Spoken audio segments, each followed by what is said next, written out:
Ashoka's Dham. Dham is the Prakrit word meaning धर्म. तो जैसा कि आप लोग जानते हैं कि इस धम्म में अशोका ने worshipping of God and performing sacrifice को इन्वॉल्व नहीं किया था because he was very much influenced with the teaching of Buddha. वो अपनी जो सब्जेक्ट्स थे उसको अपना चिल्ड्रन ही माना करता था और उन्होंने एक फादर जैसे अपने चिल्ड्रंस को सिखाते हैं कि ये गलत है और ये सही है या ये करना चाहिए और ये नहीं करना चाहिए, वैसे ही उन्होंने भी अपने सब्जेक्ट्स को इंस्ट्रक्ट किया. Now what is the need of introducing these Dhamma? This is the snapshot of NCERT 6th standard. See the paragraph 2nd. There were number of problems that troubled him.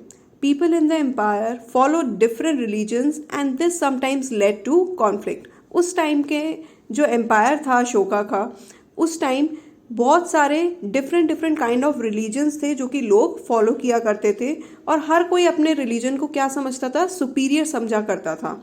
And this led to the conflict. Animals were sacrificed. जो बोल नहीं सकते हैं, जो अपने आप को express नहीं कर सकते हैं, उनको क्या किया जाता था, सेक्रीफाइस किया जाता था. Slaves and servants were ill treated. Slaves और सर्वेंट्स को जो अपर हायर क्लासेस थी वो क्या करती थी, इल ट्रीट करती थी. And there were quarrels in the families and amongst neighbours. Families और नेबर्स के बीच में क्या होती थी, बहुत ज़्यादा लड़ाई झगड़े हुआ करते थे. तो ये कुछ रीजंस थे. इन्हीं के लिए, इन्हीं को टैकल करने के लिए अशोका ने कुछ स्टेप्स लिए. He appointed officials Dhamma महामात.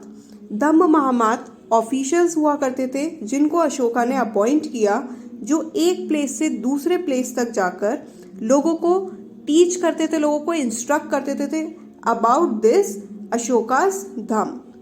Ashoka ने अपने मैसेजेस को भी इंस्क्राइब करवाया रॉक्स और पिलर्स पे in the form of inscriptions और इन मैसेजेस को रीड करने के लिए भी बोला धम्म महामात ऑफिशियल्स को, जो लोग खुद से पढ़ नहीं सकते थे उनके लिए. He build roads, dug wells and build rest houses also. जो ट्रैवलर्स होते थे उनके लिए अशोका ने बहुत अच्छे रोड्स बिल्ड करवाए, वेल्स को डग करवाया और रेस्ट हाउसेस भी बनवाए.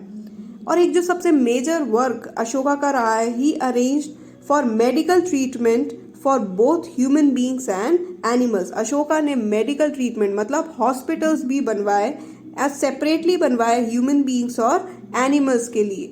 तो अशोका द ग्रेट क्यों कहा जाता है? अशोका द ग्रेट इसीलिए कहा जाता है क्योंकि उसने काम ही ऐसे किए हैं कि उसने हॉस्पिटल्स भी बनवाए ह्यूमन बींग्स और एनिमल्स के लिए, वो भी सेपरेट.